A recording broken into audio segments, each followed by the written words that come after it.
welcome in Bill Fehrman's with us, President and CEO of Centuri. Thank you for being with us. Big deal today for you and the team. Tell me a little bit about the process. I mean, you decided to do your IPO, you went for it. Why now, 2024? Well, our holding company, Southwest Gas Holdings, decided that they wanted to separate our company out, and so we launched the IPO in March, and we ultimately completed it on April 18th. Very proud of the team for getting that done. And then we're here today. Very humbled to be part of the stock exchange this morning and have the chance to ring the opening bell. And in the world of renewable energy, let's talk about some of the infrastructure solutions that your company is providing. So our company provides the backbone for these types of projects. And so we're building the distribution lines, the substations, the transmission lines, everything that's needed to basically interconnect the renewable projects onto the grid so that the owners of those projects can ultimately deliver that energy to their customers. What kind of demand are you seeing now versus years past? And where is the demand coming from? So very high demand, of course, with the various infrastructure acts coming out of the government to support upgrades of the grid, the tax programs to support building out renewables. It's really a target-rich environment for us right now. It's really never been a better time to be in this business, and we're perfectly suited for going out and capturing a lot of that business.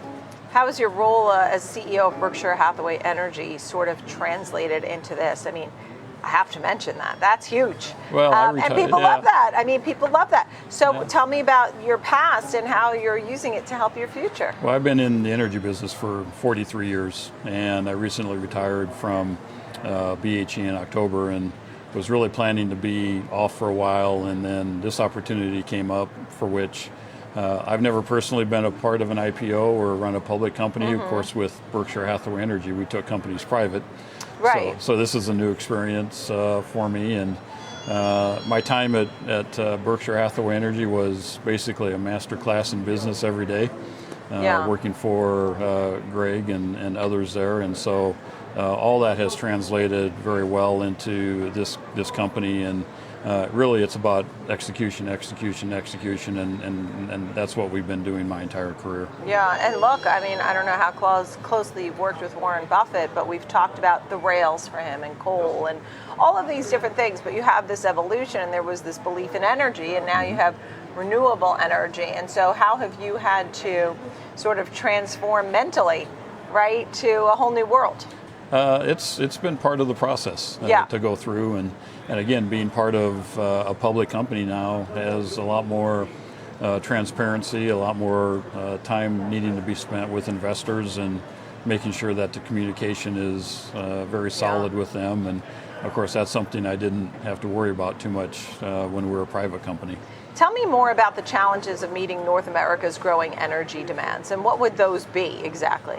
Well, the key thing, as you're hearing in the news constantly, is the growth of data centers, growth of AI generators, and the amount of generation that needs to be built to support those types of projects is immense. And all of that's good for our company, but it's going to be a challenge for utilities to keep up with the demand, and the time it takes to permit and build projects is going to be an interesting journey to watch as this goes forward. I mean, I also think about the EVs and just trying to plug them in, and I just don't know, and the data centers and AI and how much, doing one thing uses up such an enormous amount of energy. It just seems astronomical, and like we're nowhere near where we need to be. Talk about homes versus businesses. Same, similar, very different. What kind of solutions are you offering there to try and help people battle the needs that they have? Right. So our role really is to support the utilities who serve the customers, and we'll come in if they're trying to build additional distribution lines or underground natural gas pipelines, and they don't have the capabilities of doing that work, and they want to get it done expediently to serve customers, whether it's commercial customers or residential customers. That's when we're brought in to support them. And we're able to do that, and we have crews around the country that are ready, able, and willing to go in and do that kind of work. Tell me about the background a little bit, because the landscape, in the competitive landscape, you talk about the deal that was made, and so Southwest Gas, and how now you've had to come public, right? What's the competitive landscape really like in what you do? So there's a few peers out there that we follow: Quanta Services, MasTec, MYR, all exceptionally good companies. The differentiator for us really is that our customers are the blue chip utilities themselves, and we embed our crews with those utilities. We do the work that they can't do or aren't able to do with the capabilities that they have. And so it really is a unique business opportunity for us, and as we continue to grow and contract with additional utilities, we look forward to really deploying more of our resources into those companies. Yeah, and obviously when you do this, you get some more capital on hand, yes. Right? Where is that capital going to? Near term, long term? Well, our growth, obviously right now, our first focus is on reducing debt, and then after that, we'll certainly be into mergers and acquisitions of tuck-in companies that can more quickly expand our business and expand our customer base.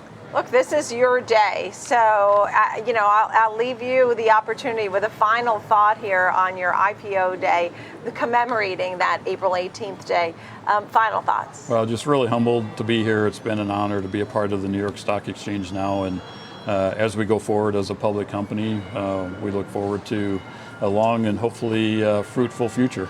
Great, and we look forward to having you back here on Schwab Network. Thank you so much, Bill. Thank you. It's wonderful to see you. Bill Fehrman, President and CEO of Centuri.